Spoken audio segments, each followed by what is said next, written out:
गरीब की जादुई प्रेस।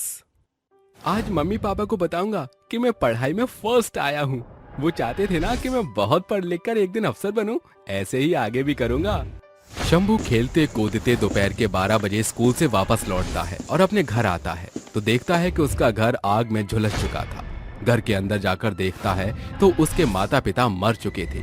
घर का सारा सामान खाक हो चुका था।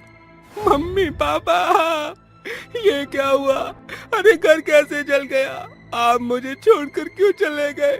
मम्मी पापा, मैं कैसे रहूंगा आपके बिना? ये देखकर वो 8 साल का बच्चा बेबस होकर रोने लगता है और एक पेड़ के नीचे जा बैठता है। मम्मी पापा, आप तो वापस आ जाओ। मैं नहीं रह सकता आपके बिना। प्लीज वापस आ जाओ। मुझे आप दोनों की बहुत याद आ रही है। मुझे स्कूल कौन छोड़ेगा पापा? और मुझे खाना बनाकर अब कौन देगा माँ? ये सोचते हुए वो अपने बीते वक्त में चला जाता है जहाँ उसकी माँ उसके पीछे पीछे भागकर अपने हाथ से खाना खिलाती थी। अरे शंभू बेटा, ओ शंभू बेटा, अरे बेटा बस रुक जाओ। और कितना भागू तुम्हारे पीछे एक निवाला खिलाने के लिए। बहुत माँ, मुझे ऐसे आपको तंग करके खाने में बहुत मजा आता है। बेटा, तुम पढ़ाई भी करते हो या नहीं, या बस ऐसे ही शैतानियां करते हो और अपनी मम्मी को परेशान? हाँ? ओ बाबा, मैं तो भूल ही गया। मैं अभी आता हूँ। ये कहकर वो अपने कमरे से टेस्ट पेपर निकाल कर लाता है जिसमें उसे 100 में से 100 मार्क्स मिले थे। ये देखकर उसके माता पिता बहुत खुश होकर कहते हैं, अरे वाह, 100/100 नंबर। देख रहे हो हितेश जी, हमारा बेटा कितना होशियार है पढ़ाई में।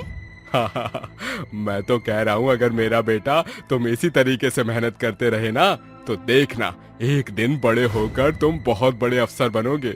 और हम दोनों का सपना है कि तुम बहुत पढ़ लिख कर एक काबिल इंसान बनो। जी पापा, मैं आप दोनों का ये सपना जरूर पूरा करूंगा। बहुत पढ़ूंगा, लिखूंगा और मेहनत करूंगा। शाबाश मेरे बेटे। कुछ देर के बाद हितेश एक प्रेस को साफ करके अलमारी में रखता है। तभी शंभू पूछता है, पापा ये क्या है? आप इसे इतना चमका क्यों रहे हैं अभी? इसका ध्यान मैं इसलिए इतना रख रहा हूँ बेटा, क्योंकि ये कोई मामूली चीज नहीं है। ये मेरे दादाजी की, यानी तुम्हारे परदादा की निशानी है, जादुई प्रेस।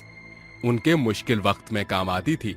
अगर हम इससे कोई सोना चांदी मांगते थे तो ये हमें दिया करती थी। सच्ची पापा? हाँ बेटा, और अब से ये तुम्हारी धरोहर है। एक चींटी उसके हाथ पर काट लेती है और शंभू अपने बीते सपने से बाहर आकर भागते हुए अपने घर जाता है और कहता है, जरूर जरूर पापा जी, ये जादुई प्रेस यहीं होगी। मुझे देखना चाहिए। ये कहते ही शंभू घर की जली हुई चीज में वो जादुई प्रेस ढूंढता है। फिर अलमारी के पास उसे वो प्रेस मिल ही जाती है जिसे सीने से लगाकर वो कहता है, अरे शुक्र है प्रेस, तुम बिल्कुल ठीक हो। तुम ही तो मेरे मम्मी पापा दादाजी की आखिरी निशानी हो। अब तुम ही मेरी मदद कर सकती हो। अपने जले हुए घर के एक कोने में वो सिकुड़ कर सो जाता है। जब भी मम्मी पापा की याद आती थी तो वो उस प्रेस को देख लिया करता था। तभी एक दिन शंभू बोला, इस प्रेस से मैं लोगों के कपड़े प्रेस करके 2-4 रुपए कमा लूं, जिससे मेरा खाने पीने का खर्चा उठ जाए। पढ़ाई तो अब मैं कर नहीं पाऊंगा। ये बोलकर वो लोगों के कपड़े प्रेस करने के लिए जैसे ही उसमें कोयला भरता है तो प्रेस अपने आप ही सारे कपड़े प्रेस करके रखने लगती है। ये देखकर शंभू हैरान होकर बोलता है, अरे भला ये प्रेस अपने आप कैसे चलने लग गई? तभी वो प्रेस अचानक से बड़ी होकर सोने की बन जाती है और उसमें से बहुत सारा सोना निकलता है और प्रेस कहती है, अरे तुम भूल गए क्या कि मैं तुम्हारे परदादा जी के समय से तुम्हारे परिवार की मदद करती हूँ, और इस वक्त तो तुम भी परेशान हो। तुम चाहो तो मुझसे कुछ भी मांग सकते हो। सोना चांदी हीरे जवाहरात मैं तुम्हें सब दे सकती हूँ। तुम्हारे माता पिता ने मेरा बहुत ख्याल रखा है। मेरा फर्ज बनता है कि तुम अब अच्छे से रहो और अपनी पढ़ाई भी पूरी करो। जिसके बाद विशाल सोने की प्रेस में से ढेर सारा सोना निकलता है। अरे आपने ठीक कहा, मैं उनका सपना पूरा करना चाहता हूँ और पढ़ लिख कर अफसर भी बनूंगा। आपके दिए हुए सोने से मैं बड़े स्कूल में जाकर पढ़ सकता हूँ और महंगी फीस भी दे सकता हूँ। ये हुई ना बात। शंभू सोने को लेकर सुनार पर बेच देता है और उन पैसों से वो अपने स्कूल की फीस जमा कर वहाँ दाखिला कर कुछ खा पी लेता है। इस तरह से वो रोज बड़े स्कूल में जाने लगता है। कुछ दिन बाद वो कहता है, अरे ये घर तो चल गया, क्यों ना मैं एक नया घर ले लूं। हाँ, ये ठीक रहेगा। हे जादुई प्रेस, मुझे कुछ पैसे दे दो जिससे मैं नया घर ले पाऊं। तभी वो सोने की प्रेस एक बड़ा आकार में आकर उसे बहुत सारे पैसे देने लगती है, जिससे पैसों का एक ढेर जमा हो जाता है। उन पैसों से अब वो एक बहुत बड़ा घर ले लेता है और रहने लगता है। इस तरह शंभू पढ़ाई भी करने लगता है और कुछ कपड़े प्रेस करके पैसे भी कमाया करता था। हालांकि उस पर पैसों की कमी नहीं थी, फिर भी वो मेहनत करता था। एक दिन स्कूल से लौटते वक्त उसे रोता हुआ 5 साल का बच्चा दिखाई देता है और कहता है, अरे छोटू, तुम रो क्यों रहे हो, क्या हुआ? वो मुझे बहुत भूख लगी है। मेरी सौतेली माँ ने मुझे हमेशा के लिए घर से बाहर निकाल दिया और कल रात से मैंने कुछ नहीं खाया है। आचू! अरे तुम्हें तो सर्दी भी लग गई है, मेरे साथ चलो और अब से मेरे पास ही रहना। जैसे तुम अकेले हो वैसे ही मैं भी अकेला हूँ। अब से हम दोनों भाई एक साथ में रहेंगे। ठीक है भैया। इस तरह से शंभू छोटू का हाथ पकड़कर अपने घर ले जाता है और उसे भर पेट खाना खिलाता है और कहता है, अच्छा तुम्हारा नाम क्या है और तुम कभी स्कूल गए हो क्या? भैया मेरा नाम प्रियांश है, पर प्यार से लोग मुझे छोटू बोलते हैं, जैसे आपने बोला। और मैं कभी भी स्कूल नहीं गया हूँ। मैं अपनी तरफ तुम्हें भी पढ़ाऊंगा, पढ़ोगे ना, मेहनत करोगे ना? हाँ भैया। इस तरह शंभू को एक छोटा भाई मिल जाता है और दोनों एक दूसरे का ख्याल रखकर रहने लगते हैं। और उन दिनों में शंभू छोटू का एडमिशन करवाने के लिए जादुई प्रेस से कहता है, हे जादुई प्रेस, मेरे भाई को पढ़ाने के लिए स्कूल में दाखिले के लिए कुछ पैसे चाहिए, मुझे पैसे दे दो।